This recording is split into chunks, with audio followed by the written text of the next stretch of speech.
dan 4 hal yang menjaminkan banyak rizki, bukan memudahkan rizki. Tolong Bapak Ibu hafal, 4 hal bukan menjaminkan rizki, bukan memudahkan rizki, tidak. 4 hal mendatangkan rizki kemari. Dan 4 hal bukan Allah kasih kemudahan berarti kita berjalan mencari rizki Allah kasih, tidak. Bukan dikasih kemudahan, tapi di mana saja kita ada, posisi kita di mana saja, Allah datangkan rizki kepada kita. Yang pertama, qiyamul lail, salat malam. Yang kedua, berbanyak istighfar waktu sahur. Kalau anda tidak salat malam, jangan tinggalkan istighfar waktu sahur. Waktu sahur kapan? Kira-kira 30 minit sebelum azan. Disitulah Allah sendiri memuji, Allah bangga dan senang terhadap orang yang sahur. Sampai ulama berkata, tidak ada ibadah yang terbaik di waktu sahur selain istighfar. Jadi boleh baca Quran, boleh salat malam, boleh zikir, boleh apapun, tapi yang terbaik istighfar. Fokus hanya istighfar.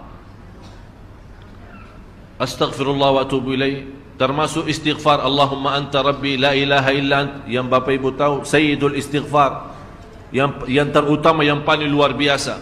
Allahumma anta rabbi la ilaha illa anta khalaqtani wa ana abduka wa ana ala ahdika wa wa'dika mastata'at a'udzu bika min syarri ma sana'at abu'u laka bi ni'matika alayya wa abu'u bi dhanbi faghfirli fa innahu la yaghfiru adh-dhunuba. Ya Allah, kalau kita fahami doa ini luar biasa. Oleh karena itu kata Rasulullah, barang siapa yang membaca sayyidul istighfar, kemudian di malam hari dengan keyakinan dia meninggal habis baca istighfar, masuk surga. Masuk surga. Berarti ini salah satu doa yang menjaminkan dengan mudah masuk surga. Jadi 4 hal yang mendatangkan rizki, bukan kita mencarinya, dia yang datang kemari. Apalagi saat mencari lebih mudah. Qiyamul lail, salat malam. Tapi dalam bahasa, mohon maaf Bapak Ibu, dalam bahasa Arab disebut qiyamul lail, bukan salat. Tapi kalau diterjemahkan dalam bahasa kita salat. Tapi kenapa di situ qiyamul lail? Diberikan qiyamul lail, qiyam artinya berdiri, berarti lama. Saking lama berdiri dikaitkan jadi qiyamul lail. Qumil laila ya ayyuhal muzammil. Apa terus? Qumil lail, berdirilah saat malam. Berdirilah, bukan salatlah malam, tidak, berdirilah malam hari. Itu dahsyatnya di situ berdiri. Qiyamul lail. Yang kedua, berbanyak istighfar. Yang ketiga, berbanyak sedekah. Sebenarnya bukan istilah berbanyak sedekah. Kadang-kadang orang bersedekah 100 juta, udah saya sudah bersedekah 100 juta. Bukan itu. Bukan yang dimaksud berbanyak sedekah itu dari sisi uang itu banyak atau sedikit, bukan. Yang dimaksud rahasia sedekah, ta'ahudus sedekah, istiqamah bersedekah.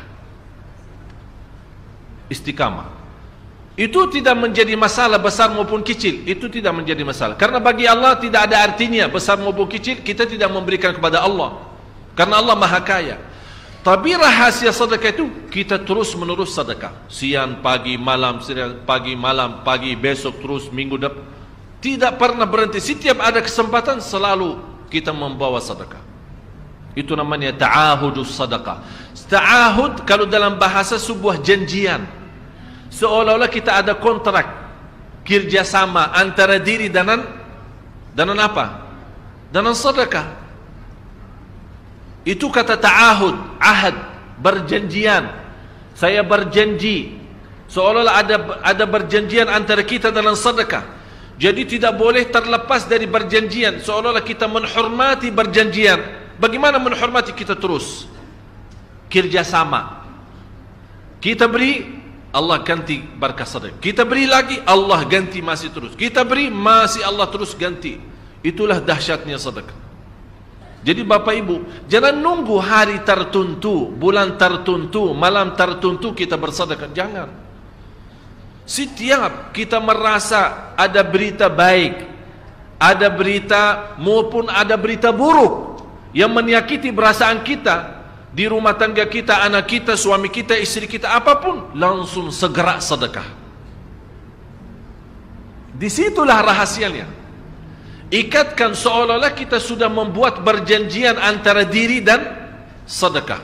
Dalam segala hal, hal senang maupun hal tidak, hal bahagia maupun hal sedih, hal bangga maupun hal lagi menghadapi kesusahan, kesulitan, selalu sehat dan sakit.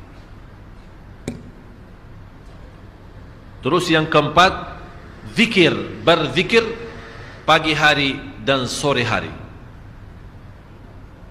Berzikir pagi hari dan sore hari. Ini 4 hal Bapak Ibu. Berdiri malam hari, itu yang namanya tahajud, banjanya atau lamanya berdiri. Berbanyak istighfar waktu sahur. Yang ketiga, berbanyak sedekah. Sudah Bapak Ibu mengerti? Jadi istilah berbanyak sedekah bukan artinya harus banyak dari jumlah hitungannya, tidak. Yang keempat adalah berzikir di pagi hari maupun petang hari. Amman huwa qanitun ana al-laili sajidan wa qa'ima.